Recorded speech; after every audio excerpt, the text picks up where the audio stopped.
नामकरण करने के लिए पधारे हुए यदूला महचार्य ख्यातश्च भुवि सर्वता सुतं मया संस्कृतं ते मन्यते देवकी सुतं। लेकिन इन माताओं ने यहाँ बड़ी चालाकी की। दोनों माताओं ने, यशोदा ने,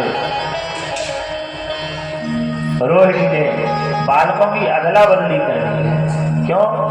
बोले कम से कम ये तो देखें पंडित जी को कुछ आता है या नहीं आता है। आता होगा तो बता देंगे। जिस माता का जो बालक था वो उस माता ने नहीं लिया, दूसरी ने लिया। ये अदला बदली कर लिया। अब तो आंख बंद करके महाराज गर्गाचार्य जी ध्यान लगा करके देख रही है। और जैसे ही आंख बंद की है तो रोहिणी मैया कहती हैं ऐसा लगे कि महाराज जी की गोविंदा नमो नमः तो ना हो। बहुत देर हो गई, 10 मिनट हो गए, 15 मिनट हो गए, आधा घंटा हो गया। एकदम से माताओं ने खड़ी होकर के जोर से हिलाया गर्गाचार्य जी महाराज को। एकदम समाधि टूट गई। और समाधि जब लगती है ना तो पता नहीं चलता है सामने वाला कब जा रहा है कब आ रहा है। समाधि 3 प्रकार की होती है, ध्याता, ध्येय और ध्यान। वास्तविक ध्यान में प्राणी जब बैठ जाएगा तो उसको भान नहीं रहेगा, क्योंकि ब्रह्मरंध्र में इन प्राणों को स्थापित कर देता है। और ऐसी समाधि न लग जाए कहीं। एक श्रीमान जी गुरुकुल में पढ़ते थे। गुरुजी ने पूछा, बोले लाला मन लगे या ना लगे? उस शिष्य ने कहा गुरुजी मेरा मन तो यहीं गुरुकुल में लगता है, मेरा मन घर में नहीं लगता है। कुछ दिन बाद उसके सगाई वाले आ गए, विवाह हो गया। और विवाह होने के बाद में महाराज धर्म पत्नी घर में आ गई। और धर्म पत्नी जब घर में आ गई तो मोह माया में ऐसा फंस गया कि गुरुजी के दर्शन करने तक नहीं गया। कुछ दिन बाद उस गुरुजी की तस्वीर सामने, एकदम ध्यान आया और मैंने गुरुजी के दर्शन जाने कब से नहीं की। गुरुजी के पास पहुंचा। गुरुजी ने पूछा, क्योंकि गृहस्थी का जाल ही ऐसा है। कवियों ने इसीलिए तो कहा है रामायण की चौपाई का अर्थ और गृहस्थी का खर्च ये जीवन में पूरा नहीं हो सकता है। आप रोज बाजार जाओ, रोज पर्चा मिलेगा, चाहे रोज जाओ पर्चा बंद नहीं होगा। इसी प्रकार रामायण की चौपाई, इसके एक अर्थ नहीं है, अनेक अर्थ है। तो इसीलिए महाराज शिष्य पहुंचे गुरुजी के पास में, प्रणाम किया, पूछा गुरुजी ने हाल चाल। गुरुजी ने पूछा धर्मपत्नी से पटती है नहीं पटती है, प्रेम करती है नहीं करती है? बोले महाराज बहुत प्रेम करती है। बोले सच्चा करती है या झूठा? बोले नहीं महाराज बहुत प्रेम करती है, हम दोनों में बहुत प्रेम है। गुरुजी ने योग विद्या सिखाई उस शिष्य को और कहा बोले घर जाओ और जा करके बढ़िया बढ़िया पकवान बनवा देना घर पे, और योग विद्या के द्वारा अपने प्राणों को ब्रह्मरंध्र में रख देना, और फिर देखना सच्चा प्रेम है या झूठा प्रेम है। उसने घर आया, बढ़िया मालपुआ खीर चकाचक पकवान बनवाए, पूजा घर में बैठ गया। ब्रह्मरंध्र में जो विद्या सिखाई गुरुजी ने उसी से अपने प्राणों को स्थापित कर दिया। श्रीमती जी ने आवाज लगाई लेकिन नहीं सुनी। दौड़ी दौड़ी गई, देखा सुनी नहीं रहे, फिर हिलाया जोर से, लेकिन जो ब्रह्मरंध्र में प्राणों को स्थापित कर देता है तो वो मुर्दे के समान हो जाता है।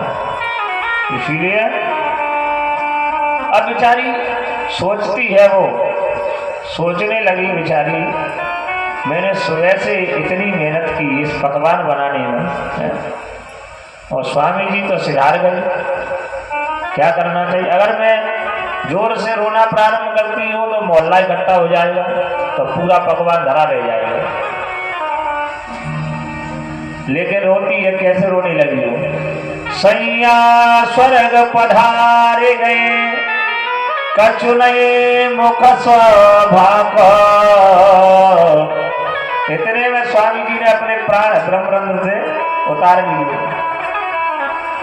अब उसको जवाब देने लगे, खीर लपालप खाई लई, अब पूवन में त्यों चाखो।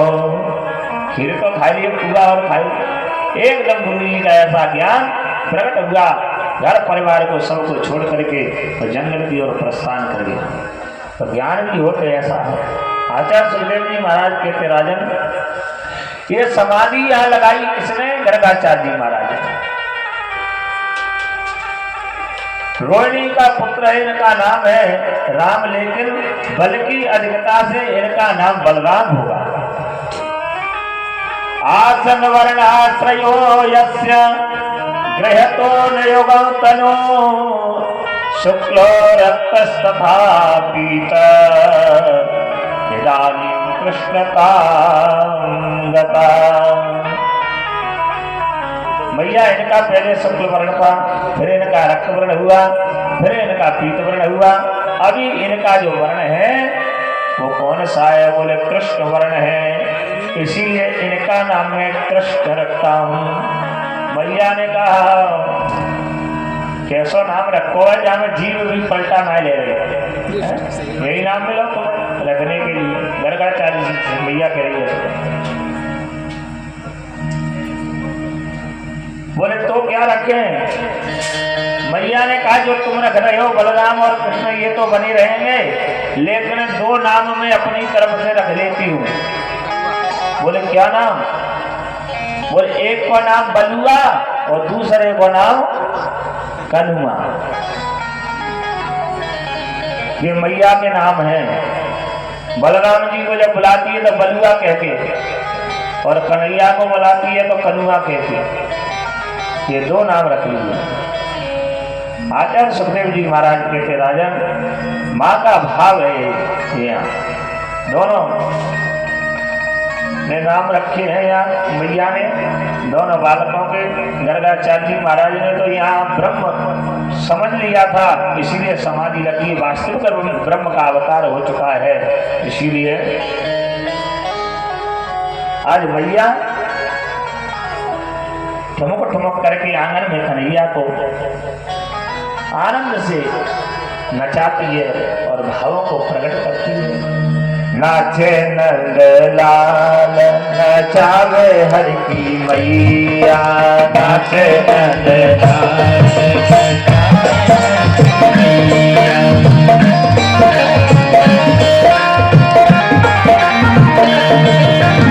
नचावे हर की मैया, नचावे हर की मैया, नचावे हर की मैया, नचावे हर की मैया।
बाल लीला है बड़ी ही सुंदर।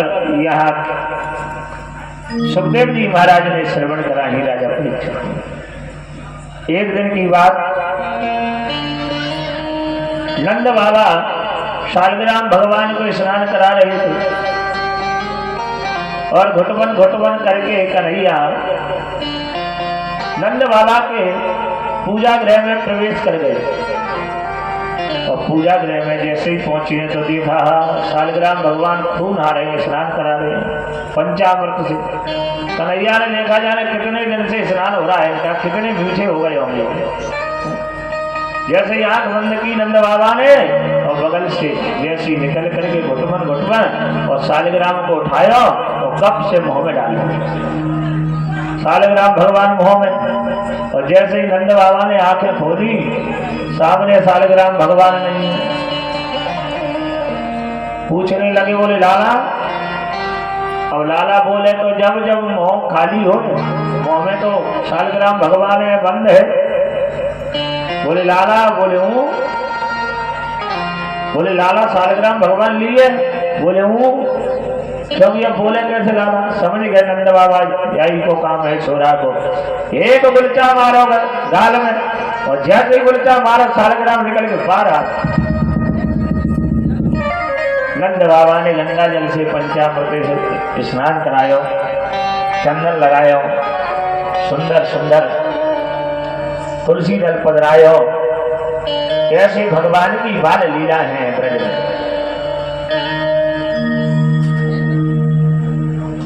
और ये साधारण नहीं है। शेष महेश गणेश दिनेश सुरेश उजायु निरंतर ध्यान। ताये अखंड अनंत अनाद अछेद्य जसुदेव भवतावे। नारद से सुख व्यास रहे, पतिहारी को पुण्य पार न पावे। ताये हीर की छोरिया सचियावर चाचक नाच नचावे।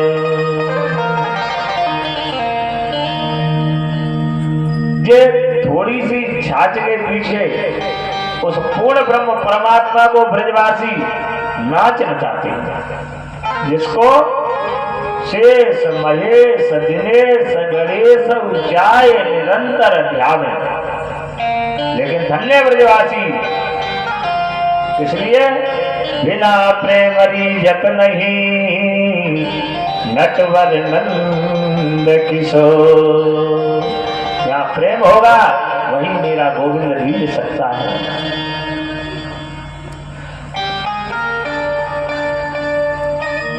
आज विचार किया, सभी ब्रज की गोपियों ने के बहुत दिन हो गए नंद के लाला के दर्शन नहीं हुए। बोले तो क्या करें? आज सखियों ने, गोपियों ने, सभी ने मन में विचार किया है। बोले क्या विचार है? शृणु सखी कौतुकमेकं नंदन कीर्तांगण में मया दृष्टम। मैंने आज विचित्र दृश्य देखा है। क्या कौतुक देखा?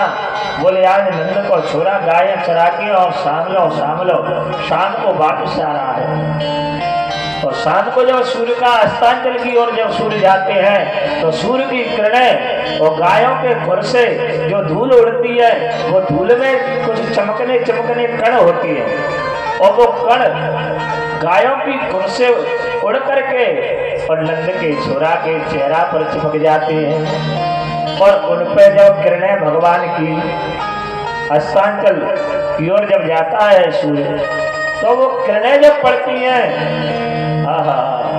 कितना सौंदर्य बढ़ जाता है मेरे गोपाल का। तो ये गोपी कह रही है, बोले ऐसा कौतुक मैंने आज देखा है। लेकिन अब दर्शन करने कैसे जाएं? क्यों? दरवाजे पे तो लठ लेके बैठी है सासू, अब सास कैसे निकलने दें? नई बहुओं को दर्शन करने।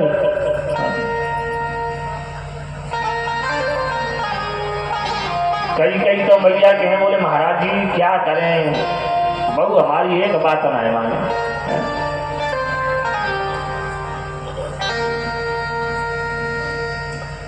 तो देखिए पहले आपको खुद को समझना होगा। किसी संत के पास एक छोरा को लेकर मैया गई, बोले बाबा जी गुड़ बहुत खा गए। बाबा ने कहा आज नहीं बताएंगे, बोले कल बताएंगे। बोले महाराज जी छोटी सी बात तो कल बताओगे, बोले हाँ। दूसरे दिन मैया पहुंची, बोले बाबा जी गुड़ बहुत खा गए गुड़।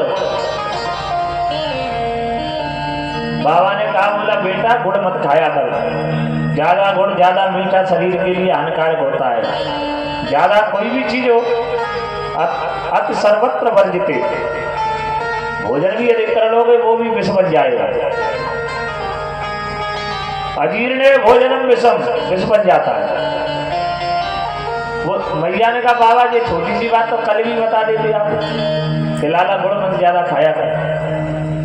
बाबा ने कहा बोले मैंने कल इसलिए नहीं बताया, मैं खुद गुड़ खाता था,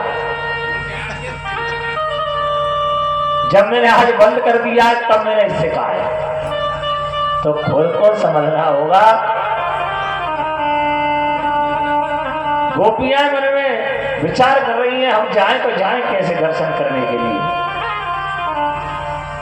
देखे बिन काना जब मन नहीं माना, इन आंखों से आज हमने ब्रह्म को पहचाना है।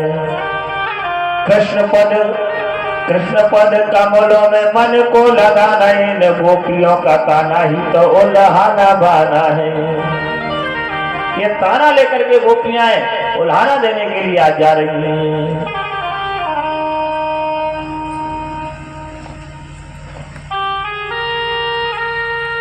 क्योंकि मैया के अंदर ये भाव आ जाए,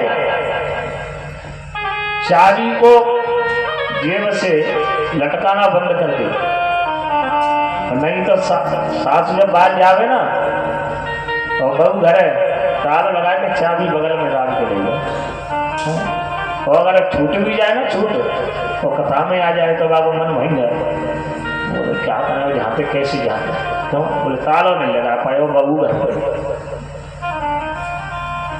अरे ये भाव होना चाहिए, तुम्हारे घर की तो पुत्री है, तुम्हारे घर की पुत्री, तुम्हारे घर की पुत्री दूसरे के घर में जाकर के बहू बनी है, उसकी जो रिक्त स्थान हुआ है उसके दूसरे के घर की पुत्री ने आकर के बहू बन करके उसको पूर्ण कर दिया है। भाई उस स्थान को पूरा ही तो कर रही है। तो इसलिए तुम्हारी बच्ची की जगह पर ही वो बच्ची किसी की आई है, और ये भाव तुम्हारे अंदर आ जाएगा कि मेरी बच्ची ही है ये, उस घर में झगड़ा हो ही नहीं सकता है। और यहाँ लठ लेकर के बैठी हैं 80-80 वर्ष की बुढ़ियाएं माताएं, लेकिन अब गोपी जाए तो जाए कैसे दर्शन करने के लिए, तब बहाना ढूंढ रही हैं। एक बहाना ढूंढा है बस्सार कुछ समय क्रोध संज्ञा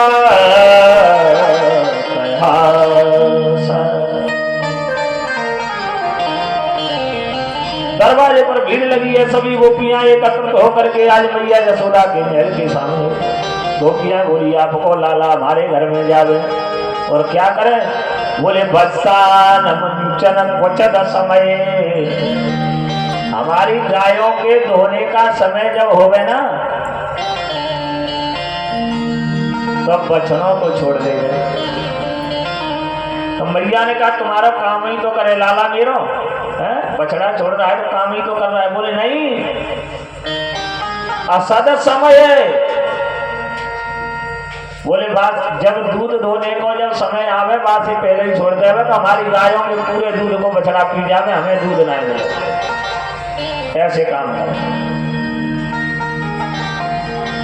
स्तेयो स्वाद्यतदिपया कल्पिते स्तेयो गई। और क्या करें? मरकार भोक्यान विवजत चिन्नन्ति भाण्डभिरत्ते द्रव्यालावेश ग्रह कुपितो यात्युपकोष्यता।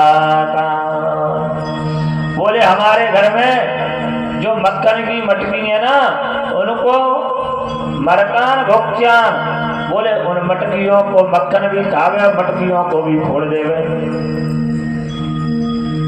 मैया ने कहा तो मटकी नीचे काय को रख दिए, छीके पे टांग दिया कर ऊपर।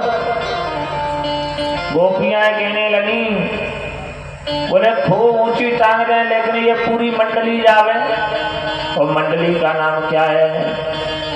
बोले बाल गोपाल चोर प्रचार विद्या मंडल, मंडली का नाम है। बोले एक दूसरे पर चढ़ करके और छीके से भी मटकी को उतार लेवे और पूरे मक्खन को खाया। मैया यशोदा कह रही है, क्या मेरे घर मक्खन की कमी है? क्यों? 9 लाख गाय तेरे नंद बाबा के नित नयो माखन हो। 9 लाख गाय की नंद बाबा के, और एक पल्लू से खड़े हैं कौन? कन्हैया। सारी बात को सुन रहे हैं। मैया ने डांट करके कहा, क्यों दारी के आज भी ब्रज में बोले इसी प्रकार लाला से। बालक से बोले, अरे छोरा किधर जा रहे हो? और बच्ची से बोले, अरे छोरी, आज भी ये ब्रज की भाषा है। मैया कह रही है, धारी के तेरे घर माखन कम हो गए तो तू चोरी करे। कन्हैया कहने लगे, देख मैया, मैंने बिल्कुल जान गोपी को घर भी ना देखो कि कौन सी गली में जाको मकान, कौन सी गली में घर बनो। ये बिल्कुल झूठ बोल रही है। मैया कह रही है, अगर चोरी करेगो तो क्या होगा? इनको पतियारो करे मैं तस्करे सा, चोर नाम तेरो धरो होने न तेरो ब्याह। अगर चोरी करेगा तो तेरा विवाह नहीं होगा, सगाई नहीं होगी। क्योंकि गांव में भी आज सगाई में याद है, तो पहले ही बाहर से खबर ले लेते हैं वो लड़का कैसा है। इसीलिए मैया कह रही है, अगर चोरी करेगा तो तेरा विवाह नहीं होगा। तो मैया समझा रही है, क्या कह रही है मैया? हरे मनमोहन बिगड़ गए बारे ते, मनमोहन बिगड़ गए बारे ते, मनमोहन बिगड़ गए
मैया ने खूब समझाया कन्हैया। मैया बोली आज के बाद तेने ऐसा उद्रम किया तो तेरी पिटाई करूंगी। कन्हैया कहने लगे मैया ये जितनी भी गोपी हैं सब झूठ बोल रही हैं, मुझे को ये भी मालूम ना या गोपी को कौन सी गली में है, सब झूठ बोल रही हैं। मैया ने खूब समझाया कन्हैया, लेकिन कन्हैया मानने वाले। कन्हैया आंखों में इशारों कर रहे हैं, बोले खूब शिकायत कर ले गोपी, सवेरे बताऊं। आज कन्हैया मंडली को लेकर के उसी गोपी के घर में घुस जाते, सीके पर खूब ऊंची मटकी मक्खन की टकी है, मन मंगल है, श्री जामा है, सभी सखा मंडली को साथ में लेकर अब पहुंच नहीं रहे हैं, क्या करें। मन मंगल है, अष्टपुष्प शरीर का, मन मंगल को नीचे लगाइए, बाकी ऊपर एक ग्वाल बाल, बाकी ऊपर दूसरा ग्वाल बाल, बाकी ऊपर तीसरा ग्वाल, और छलांग मार के कन्हैया एक दूसरे को पकड़ करके और कन्हैया मटकी को छीके से उतार लेते, और उतार के ऊपर ही खाने लगे। मनमंगल नीचे से देख रहा हूँ, मनमंगल कह रहा हूँ दारी के सब भाई आजाद हो गए, हमें देखो थोड़ा है, मैं सबसे नीचे लगा दूं, सबसे ज्यादा मेहनत मेरे। अब कन्हैया भाई से यहाँ दिखा देते हैं मनमंगल को, तो मनमंगल ने कहा नहीं हमें खिला जाओ, तो एकदम से ले, अब एक दूसरे के ऊपर एक दूसरे के ऊपर एक मटकी, कहीं कन्हैया कहीं वाल वाल कर। गोपी को मालूम पड़ गई, गोपी दौड़ी दौड़ी आई। गोपी ने कहा आज रंगे हाथ पकड़ा लाला, मक्खन से मोड़ो बिगड़ रहा हुआ, हाथ बिगड़ रहे हैं, अब काय को तू मान ले। गोपियों ने घेर करके कन्हैया को पकड़ लिया, और पकड़ करके गोपी आज मैया यशोदा के यहाँ ले जा रही है। अब कन्हैया सोच रहे हैं आज हमारी जोर से पिटाई होगी, क्योंकि ये प्रमाण संग ही है, प्रत्यक्षम किम प्रमाण, जब प्रत्यक्ष के लिए प्रमाण की आवश्यकता तो है ही। अब गोपी से कहा कन्हैया ने, बोले तेरे को शर्म तो ना रही, बोले काय बात की जाना, बोले तू नई नौकरी कल ब्याह होके आयो होती हो है, और मोड़ा पूरा खोल के तू या फिर ब्रज में चल रही है, कम से कम घूंघट तो मार ले। गोपी ने लंबा सा घूंघट मार लो, और जैसे ही नदी से गुजरी और एक गोपी को घर मिलो सामने। भगवान ने बड़ी सुंदर लीलाएं की है यहाँ, भगवान की बाल लीलाओं के 90 अध्याय है भागवत में, ऐसी लीला है भगवान। गोपी की छोरी बातें सारे में ही बात की, बोले बोलो ना मत, क्यों, बोले लडुआ मिलेंगे ले जा रही है, खाने हो तो आया। छोरी इशारे से बुलाया, गोपी से कहा, बोले गोपी, बोले हाँ, बोले तू तो हो रही है धींगरा, और मैं हूँ छोटा, मेरी कलाई में दर्द ना है, कम से जा आते तू मरो, अरे जा छोड़ दे, जा पकड़ ले। और जैसे ही हाथ छोड़ो, मेरे कन्हैया ने वो छोरी वो हाथ ले गोपी के हाथ में पकड़ाया, और लंबा घूमट मारे, और कन्हैया वहां से दौड़ लगा करके गोपी से पहले दौड़ लगा कर मैया के यहाँ पहुंच गए। और मैया यहाँ जोर से आवाज लगाई, वही मैया यशोदा। मैया समझ गई, कोई गोपी फिर आगे सिखा देते, बोले हाँ, बोले देख तेरा लाला आज रंगे हाथ में पकड़ो, ऐसे मक्खन चुरावे हमारी मटकी को खोल। मैया ने कहा गोपी तेरा दिमाग तो ना खराब है, क्यों, बोले पहले घूंघट को हटा, ये लाला है, ये छोरा है कि छोरी है। जैसे ही गोपी ने घूंघट हटाया, देखो ये तो अंधेरी चोरी है। एक जोर से गाल में चाटो मारो, बोले तू का ले आई, बोले मोर का माल में कन्हैया की लड़ुआ बन रहे हैं, पल्लू से बगल में खड़े हैं। तो माता पल्लू पकड़ करके मेरे गोविंद खड़े हैं। तब सुखदेव जी कहते हैं राजन, परीक्षित इस झांकी को अपने हृदय में उतार करके देखिए। पूर्ण ब्रह्म परमात्मा सारे जगत की सृष्टि करने वाला, और धन्य है आज माँ यशोदा कि एक पूर्ण ब्रह्म परमात्मा पल्लू की याद में खड़ा हुआ है। धन्य माँ। पल्लू के भी बड़े भाव हैं संतों के। मैया को अगर नींद लगे ना, नींद व्यास जी को माल बनाए कि सो लेंगे कि सो लेंगे। पल्लू के भी बड़े भाव है।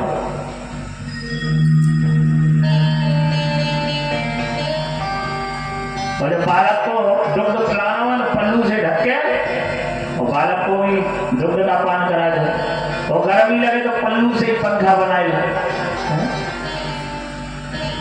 और जुकाम हो जाए तो पल्लू से ही गोविंद आए। और पंडित जी का भोजन करके आवे और जल्दी से वो कपड़ा रसोई में ना मिला तो पल्लू से ही थाली पहुंच रहे। पल्लू के बहुत भाव है। बोले वृंदावन बिहारी लाल की। आज भगवान ने एक लीला यहाँ संपन्न की, दूसरी लीला संपन्न करने जा रहे हैं। एकदा पीडमानस्ते रामाध्य गोपदारता कृष्णं वन्दे भक्षितवानितिमात्रे न्यवेदयन्। बड़ी से बड़ी लीला मेरे गोविंद यहाँ ब्रज में बच्चों की भांति कर रहे हैं। जैसे बालक करता है उसी प्रकार मेरे गोविंद बड़ी से बड़ी लीला। और क्या लीला की है आज ब्रज में। आज यमुना के किनारे जैसी कन्हैया विचरण कर रहे हैं, तो देखा ब्रज रज आज भी काटने आश्रम में गोकुल में रमण रेती में ब्रज रज है, और उसमें बड़े बड़े विदेशी लोग आते हैं। हमारी तुम्हारी तो बात क्या है, बड़े बड़े अरबपति खरबपति विदेशी लोग, जो ऐसे लोग जो मिट्टी का दर्शन भी नहीं किया उन्होंने, वो भी आज काफने आश्रम गोकुल में महाराज जी के अभी चल रहा है, वहां बहुत बड़ा प्रोग्राम चल रहा है। राजेंद्र दास श्री महाराज जी, रमेश भाई हो जा, ये सभी वहां चल रहा है कार्यक्रम। तो आज भी वहां लोट मारते हैं, और वो आश्रम भी महाराज जी ने ऐसा बनाया है जिस प्रकार पुराणों में लेख है, वही कुटिया, वही ऋषियों के नाम प्रत्येक कुटिया पे, और वो देखने लायक है। जीवन में उस आश्रम में प्रवेश करते ही गोकुल में ये लगता है कि वास्तविक सतयुग यहाँ बरत रहा है। रमण बिहारी की वहां प्रतिष्ठा है, इसलिए उसी रमण रेती में आज मेरे गोविंद ने मिट्टी का पान किया, क्योंकि जानते हैं भगवान के ब्रज रज में क्या है, क्या महत्व ब्रज रज का। रमण रेती ले तो नहीं यमुना की न पान, रे मन तू समझो नहीं ब्रज को तत्व महान। इसलिए गोकुल जब भी जाओ तो लेट करके आना रमण रेती में, और यमुना के जल का पान करना, तभी ये ब्रज का तत्व है। सभी ब्रजवासी आज श्री रामा है, मनमंगल है, सभी ने कहा बोले लाला तुझे हो आज मिट्टी, बोला सकता है तेरी मैया से जाकर के कहें कामान्मदमदादात्मं भवान् भक्षितवानः वदन्ति तावकायेति कुमारास्तैर्व्रजोऽप्ययम्।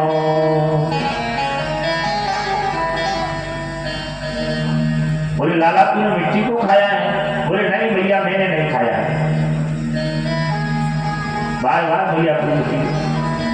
सुखदेव जी कहते हैं परीक्षित, ये दूसरे नंबर के हरिश्चंद्र बोल रहे हैं सत्यवादी, इन्होंने मिट्टी खाई नहीं। तो मैया बार बार पूछती है तो सुंदर जवाब देती है, मैया अगर मैंने मिट्टी को खाया है, ना हम भक्षते वानं वा सर्वे मिथ्या विसंसिना।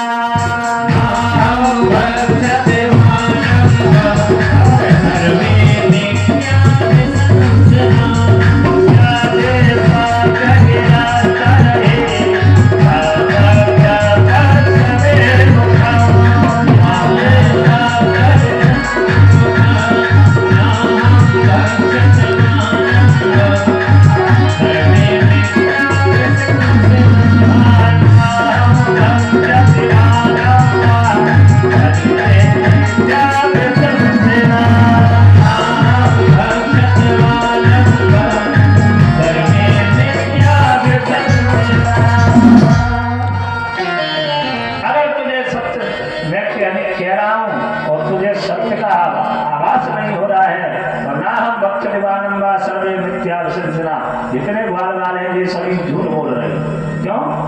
अगर तुझे सत्यता का प्रतीक करना है तो यदि सत्य ग्रस्त ही समक्ष पश्य में मुखा, मैं मुख पाड़ता हूँ, मेरे मुख में देख लगा मैंने मिट्टी खाई है यार। जैसे मैया यशोदा ने छड़ी लेकर के खड़ी है, मेरे गोविंद ने मुख को फाड़ा।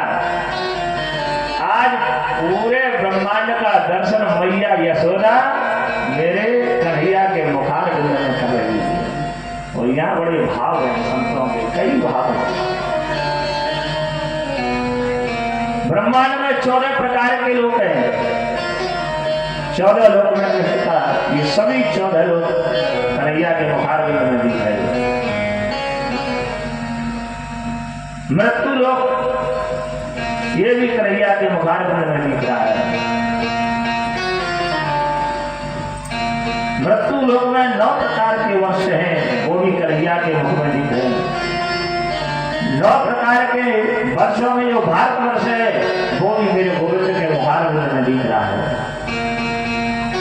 भारतवर्ष में ब्रजमंडल है 84 कोश का, वो भी मैया दर्शन कर रही है। उस ब्रजमंडल में गोकुल है, उस गोकुल का भी दर्शन मैया कर रही है। उस गोकुल में 84 चौक का जो महल है मैया यशोदा का, वो भी मैया देख रही है। और उस महल के दरवाजे पर छड़ी लेकर के मैया यशोदा कान पकड़ करके कन्हैया का खड़ी है, वो भी मैया भगवान के मुखार बिंद में देख रही है। जैसे ही मैया ने ये देखा हो समझ गई ये तो पूर्ण ब्रह्म है जिसका मैं कान पकड़ के खड़ी हूं। भगवान समझ गए, अगर कहीं ब्रह्म समझ गई ना मैया, तो जो सेवा बालक की होती है वो ब्रह्म की नहीं होती है। हाँ। और भंडारा गांव में धुआं बन रहे तो ठाकुर जी तो चरौड़ी में रह जाती है, घर में रह जाती है। फायदा ये है अगर ठाकुर जी तुम रखे हो तो फिर तो उनका भोग लगना चाहिए तरीके से। हाँ, ये नहीं कि कान के डलिया में फिर रहे हो, निकल रहे हो नाले के ऊपर से, ये भी ठीक नहीं है। ठाकुर जी को जहाँ मर्जी आई वहाँ लेने में चल दो, इनकी सेवा होती है। एक बालक की सेवा की तरह ठाकुर जी की सेवा होती है। पुष्टि मार्ग में अष्टांग योग सेवा होती है, जिसमें पदों के द्वारा जगाया जाता है, पदों के द्वारा सोया जाता है और प्योर घी में ही भोग बनेगा ठाकुर जी का पुष्टि मार्ग में। जो पुष्टि मार्ग में ठाकुर जी की सेवा है वो कहीं नहीं है। तो इसलिए ठाकुर जी की सेवा एक बालक की तरह करनी चाहिए। तो भगवान जानते हैं कि अगर मैया ने कहीं हमको ब्रह्म समझ लिया तो भगवान की पूजा कैसी होती है, बोले एलवानी में बिठा दिया जाता है, 4 चनौरी का भोग लगा के घंटी बजा के।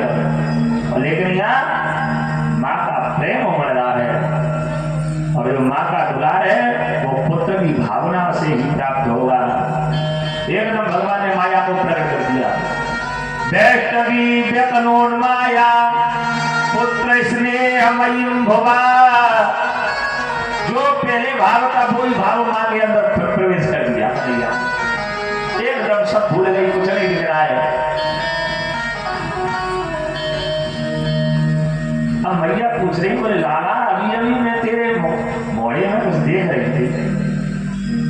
कन्हैया ने कहा भैया सपना देख रही, कुछ सपना कछू ना। क्यों? क्योंकि ये प्रेम है, बिना प्रेम रीजत नहीं नटवर नंद किशोर। ये प्रेम है माँ का। तो भगवान ने ऐसी ऐसी लीलाएं आज ब्रज में की हैं। आगे जाकर के मेरे गोविंद ने इस लीला को संपन्न किया, और आज मैया से रूठ जाते हैं मेरे कन्हैया। क्या कहते हैं? चंद्र खिलौना ले उरी मैया, चंद्र खिलौना ले। रूठ जाते हैं, और नहीं देगी तो सुरभि को पय पालन करे हो, बेरे सिर गुथैया, चंद्र खिलौना लियो। मैं सुरभि का पान नहीं करूंगा। सुरभि गाय दीनंद बाबा के जिसका ही दूध कन्हैया पान करते थे, वो स्पेशल गाय थी कन्हैया दी, सुरभि गाय। और बैणी सिर में उठाइयो, बैणी कहते हैं, बैणी किसको कहते हैं? एक तो बैणी और दूसरा त्रिवेणी। त्रिवेणी तो आपके पास ही है, और ये है बैणी। बैणी कहते हैं जो माताएं छुट्टियां करती है ना, वो बैणी है। उसमें भी 3 धाराएं बनाई जाती है तब वो होती है। हाँ, 3 लट बनाई जाती तभी तो होती है। हाँ, वो बैणी है। तो भगवान भी ऐसी ही बैणी, मैया यशोदा 3 लट बना करके ऐसी बैणी कन्हैया भी करती। तभी कह रहे हैं कन्हैया बैणी सिर गुथैया, चंद्र खिलौना लइयो। मैया समझ गई छोटा सा लाला, और एक सुंदर थाली या परात ली और आंगन में रख दी, और चंदा मामा आकाश थे आंगन में आ गए। क्योंकि लाला क्या मालूम है कौन सा चंदा मामा है? तो भगवान की ऐसी बाल लीला है भगवान ने की। और कह रहे हैं आज सजा धजा करके मैया कहती है, बोले वैसे ही खूब सुंदर है, बैणी नहीं बता तो, और वैसे भी काला कलूका है, तेरा काजल लगा के कम से कम बैणी बना करके तुझे श्रृंगार करके कम से कम सुंदर तो कर देती हूँ, वैसे ही बहुत सुंदर है तू।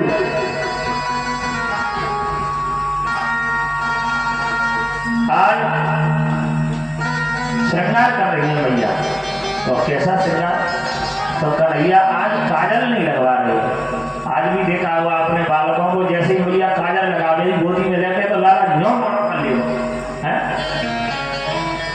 आज भी करते हो ना। तो मैया कहती है यहाँ लाला से, अरे बटुआ से, अरे बटुआ से बहू बनाए रे लाला काजल लगवाए, बटुआ से बहू बनाए रे लाला काजल लगवाए, लाला काजल लगवाए, छोरा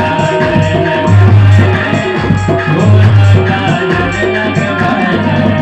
लगवाए, बटुआ काशी बहु लगाए रहुगी लाला काजल काशी बहु लगाए रहूंगी लाला काजल लगवाए रे।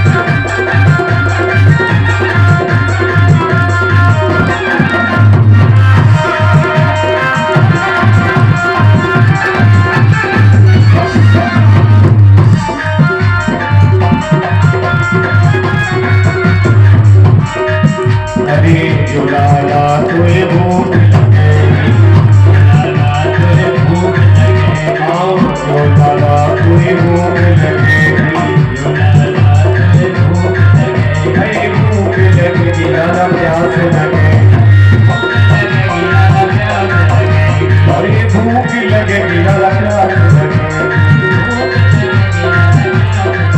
तुझे माँ करे तुझे माँ करे ये तो माँ करे तुझे माँ करे किसी खिलाए रहूंगी लाला काजल लगवाए रे। काशी बहु लगाए रहुगी लाला काजल लगवाए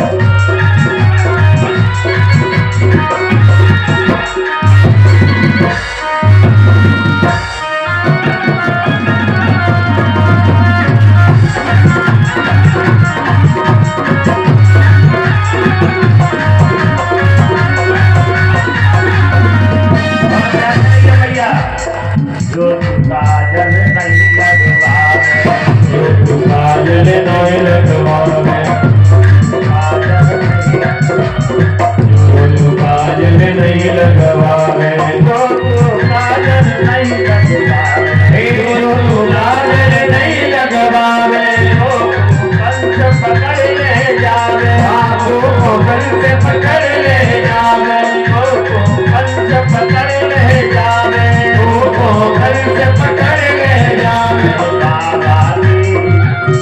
बाबा की कसम खवाए लाला काजल लगवाए काशी कसम खिलाए रहूंगी लाला काजल लगवाए रे।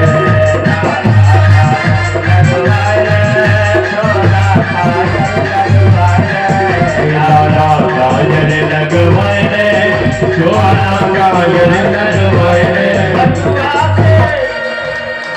काशी बहु लगाए रहुगी लाला काजल लगवाए काशी बहु लगाए रहूंगी लाला काजल लगवाए रे।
एक एक डलिया खाना खा जाओ और एक एक मटका पानी भी पी जाओ, लेकिन भगवान के जयकारे में कंजूसी क्यों करते हो? हैं? बताइए, भगवान से आपको कहीं शर्म लगती है क्या?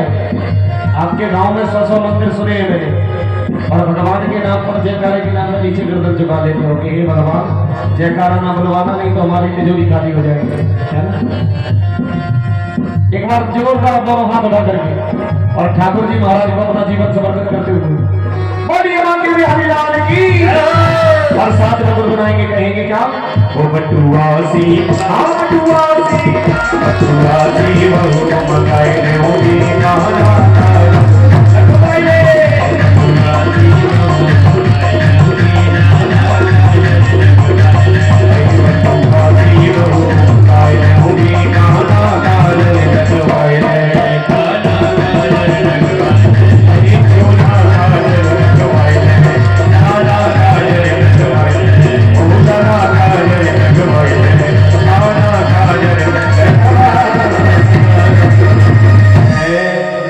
बोले वृंदावन हरि लाल की।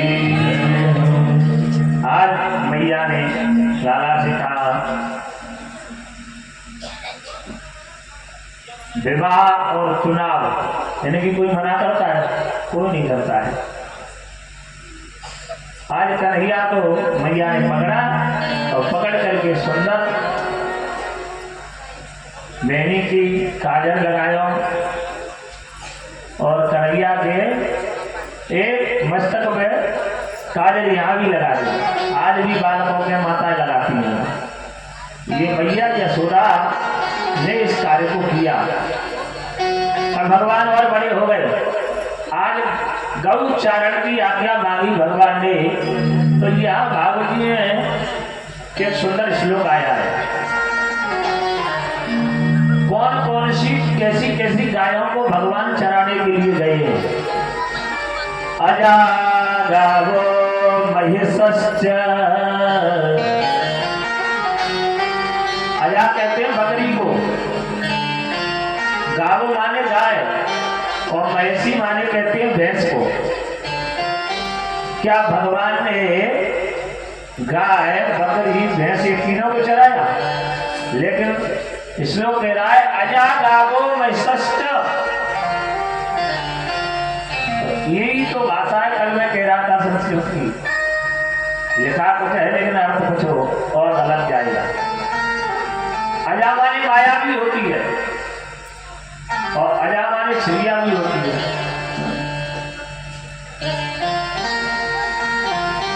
लेकिन यहाँ अब वो अर्थ कब निकलता है कि प्रसंग कहां पर है। अब प्रसंग चल रहा है लंका का, बात करो बालकांड की, तो कैसे अर्थ खड़े हो जाएगा? होगा ही। अरे प्रसंग कहां का है ये देखो चाहिए। तो यहाँ अजा शब्द का अर्थ विद्वानों ने निकाला, बोले भगवान ने 3 प्रकार की गायों को चराया। और अजा कौन सी गाय को कहते हैं? अजा कहते हैं जो बछिया जो एक बार भी ब्याही न हो, वो है अजा। और गावो बोले जो एक बार ब्याह गई हो, वो है गावो। और महिषी बोले जो कई बार ब्याह गई हो और वृद्ध हो गई हो, वो है महिषी। तो भगवान ने ऐसी 3 प्रकार की गायों को चराया है, ना कि बकरी और गाय और भैंस को नहीं चराया। ऐसी 3 प्रकार की गायें हैं। आज आगे जाकर के मेरे गोविंद एक लीला और संपन्न करने के लिए जा रहे हैं। अग्रसर तमं कमारूढ़ पपाययतस्तनो स्नेहस्मृतं सस्मितमीक्षति मुखम् अत्र प्रमुत्सृज्य जवेन सायया योषिषमाने पयसि त्वदीश्रते। मैया की गोद में आज कन्हैया बैठी है, इस तरह का पान कर रही है। सामने मैया ने दूध को रख दिया है, चूल्हे के ऊपर। और दूध क्या देख रहा है, जब से चेतन हो गया दूध का भाव देखिए। चेतन होकर के दूध कह रहा है, माँ अपने बालक के स्तनपान करा रही है, और कन्हैया माँ के दूध से ही झिक जाएंगे तो मेरा आना यहाँ व्यर्थ है, मैं किस लिए आया। यही तो भाव है, बात लीला के भाव ही है। तो क्या करना चाहिए? बोले मेरा आना तो व्यर्थ है, इसीलिए मुझे तो मर जाना चाहिए। जड़ से चेतन हो गया और उमर नहीं रहा। बोले मैं अग्नि में अपने प्राणों को त्याग करता हूँ, क्यों? मेरा अब कोई काम नहीं है। कन्हैया तो माँ के स्तन का पान कर रहा है, उसी दूध से जल जाएगा। और भगवान ये देख रहे हैं, और भगवान पूछ रहे हैं मैया से, क्योंकि भगवान को तो लीला करनी थी। बोले भैया एक बात बता, तेरे को दूध प्यारा हो या दूध प्यारा हो? भैया ने कहा, अरे बाबरे लाला, दूध कौन है प्यारा नहीं लगे? दूध तो चाहे जहां से आ गया हो, क्या तो बहुत गाय है यहाँ तो, लेकिन गाय भी ना हो किसी के घर तो बाहर से भी आ जाएगा, लेकिन पूत कहां से आएगा? तो मुझे तो पूत प्यार हो, दूध प्यार होना है। बोले भैया सही बता, झूठ बोल रही है। बोले ना लाला, तेरी सौगंध खा रही हूँ, वो तो पूत प्यार हो, दूध प्यार होना है। इतने में भगवान ने अतृप्तमुत्सृज्य जभीन सायया चेतन कर दिया दूध को। मुस्सिच्यमाने पयसि त्वधीरे स्रते।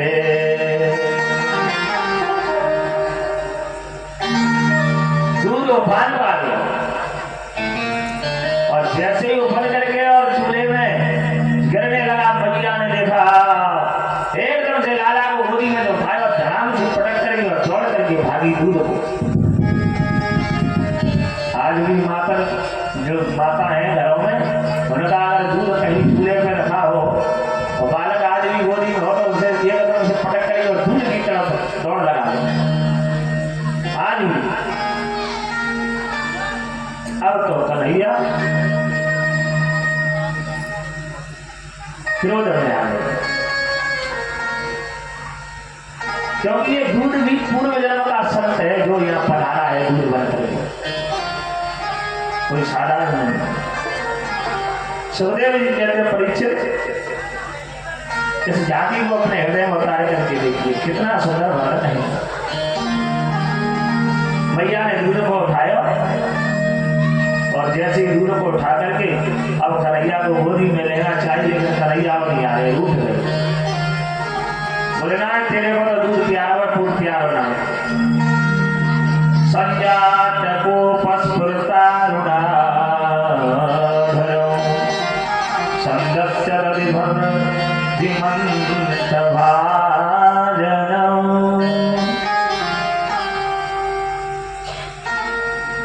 मैया ने खूब मनाया लाला को, लेकिन लाला ने एक बात नहीं मानी। तो सुखदेव जी कहते, राजन आपको मालूम है ये तो लीला कर रहे हैं, वैसे ही झूठे आंसू लगा लिए कन्हैया ने, जोर जोर से रोने लगे।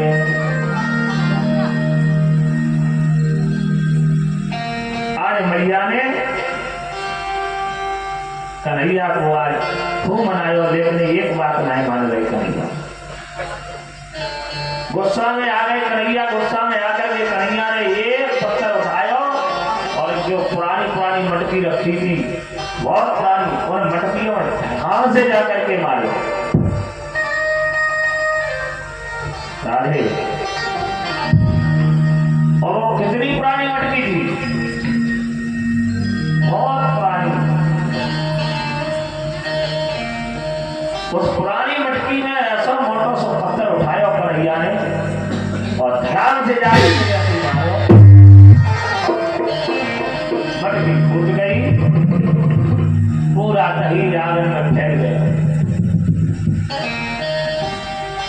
और माताओं को अगर पुरानी कोई वस्तु होवे ना तो सुरक्षित रखें, और अगर उस वस्तु को कुछ नुकसान करे ना तो माता को चहनाता है, क्रोध आ गया मैया को।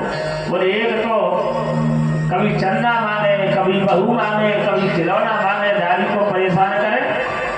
एक तो दूध निकल गो और दूसरा पूरे आंगन में दही गई।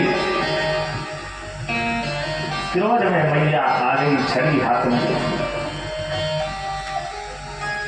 और पकड़ करके मैया ने ऊपर से बांध दिया और कैसे बांधा है? दाम से। दाम किसे कहते हैं? संस्कृत में रस्सी को, रस्सी को दाम कहते हैं। और काम आना कमर पे, उधर पे, कमर के नीचे ये उधर है। तो इसलिए मेरा एक नाम और गोविंद का बढ़ गया। या बोलिए दामोदर भगवान की। इसीलिए यहीं से दामोदर नाम कन्हैया का एक और बढ़ गया। दाम माने रस्सी और उधर माने पेट पर बांधा, इसीलिए दामोदर नाम पड़ गया। आगे जाकर के न चांतर न बहिर्यस्य ना पूर्वो ना पिछा परम पूर्वा परम बहिष्यांतर जगतो यो जगस्या। यहाँ बड़े भाव है। एक है माधुर शक्ति, दूसरी है ऐश्वर्य शक्ति। तो माधुर शक्ति है यशोदा। माधुर शक्ति कह रही है कि तुझको बनना पड़ेगा, लेकिन ऐश्वर्य शक्ति कहती है नहीं, ब्रह्म को कोई मानने वाला है ही नहीं दुनिया में। लेकिन ऐश्वर्य शक्ति कहती है भले ही ब्रह्म में पुत्र बन करके आया, तुमको बनना पड़ेगा। तो यह मां जब मानती है तो 2 अंगुल रस्सी छोटी पड़ जाती है। और ये 2 अंगुल का भी बड़ा रहस्य है। भजन बोले नमोते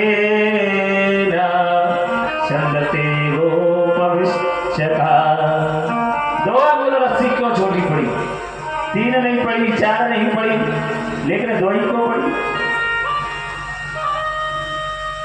देखिए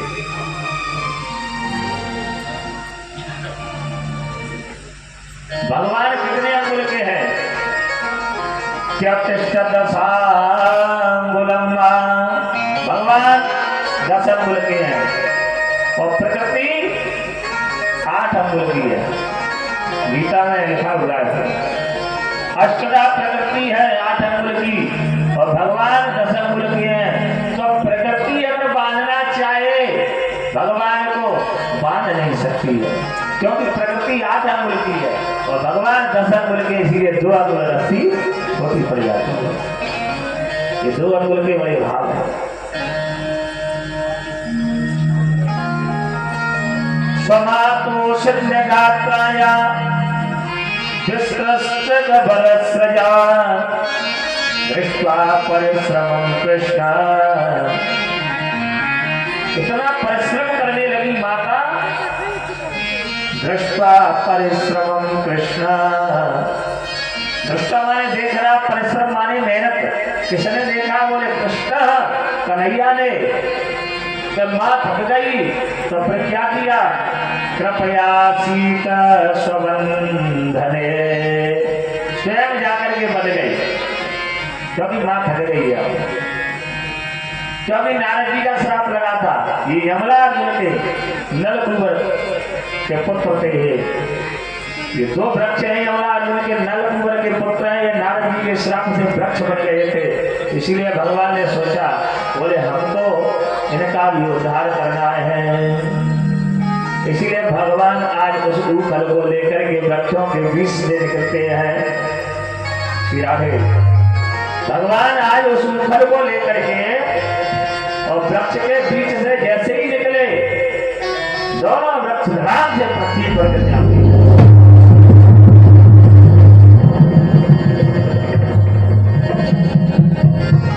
जब पुरुष प्रकट हो गए दोनों, क्योंकि नारद जी का श्राप लगा था। और सुंदर स्तुति करते हैं हाथ जोड़ करके भगवान की। वाणी गुणानुकथने श्रवणौ कथाया हस्तौ च कर्म सुमना तब पारयोर्ना। प्रभु यही बल है जो हमारी वाणी आपका गुणन वादन करती रहे। श्रवणौ कथायाम, हमारे कान आपकी कथा को सुनते रहे। हस्तौ च कर्मसु, और हमारे हाथ आपकी सेवा करते रहे। मनस्तव पादयोर्ना, और हमारा मन तुम्हारे चरणों में हमेशा लगा रहे। स्मृत्या शिरस्तव निवास जग प्रणामे दृष्टि सतां दर्शने तो भवतनूना।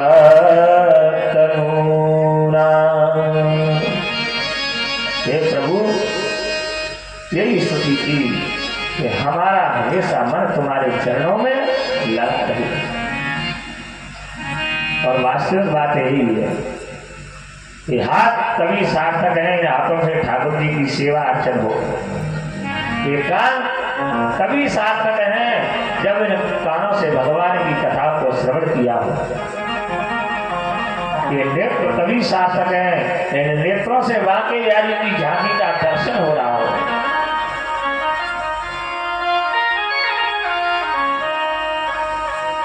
एक ने जवाब दिया, बोले महाराज जी ये कान पतो इसलिए दिए भगवान ने। बोले हाँ। बोले बुढ़ापे में चश्मा के लिए स्टैंड है, बुढ़ापे में चश्मा लगाने के लिए स्टैंड है। मेरी बात तो ठीक है, हर कान नहीं होते चश्मा कैसे लगता? तो भगवान ने स्टैंड बना के दे दिया चश्मा लगाने के लिए।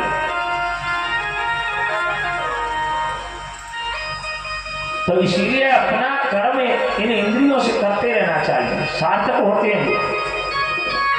पद पवित्र तीर्थ गमन कर पवित्र कर दान, मुख पवित्र हरि भजन सो भूत त्रिविध कल्याण। तीर्थों का सेवन करने से पद पवित्र हो जाते हैं। हाथों से दान करने से हाथ पवित्र हो जाते हैं। और दान वेकम कलयुग में, कलयुग में तो एक ही जो धर्म का पेड़ है वो क्या है? वो दान है केवल। तीन तो पहले ही काट दिए। कलयुग में एक ही पद है, दान वेकम कलयुग। तो यही स्तुति इन्होंने की है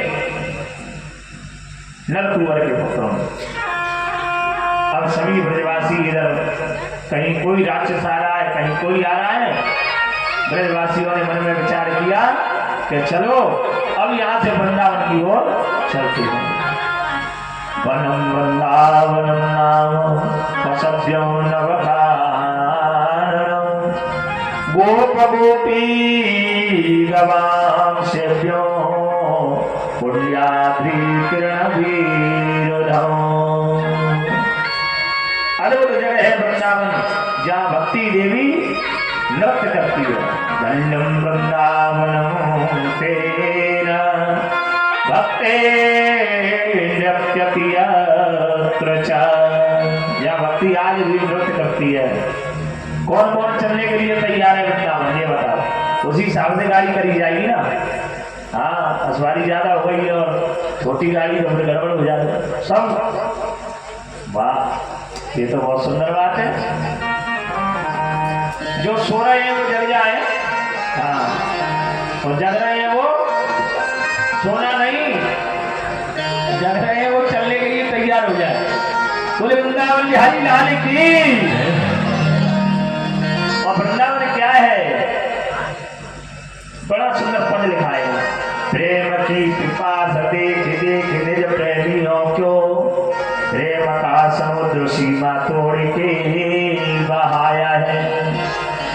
भाव को रसी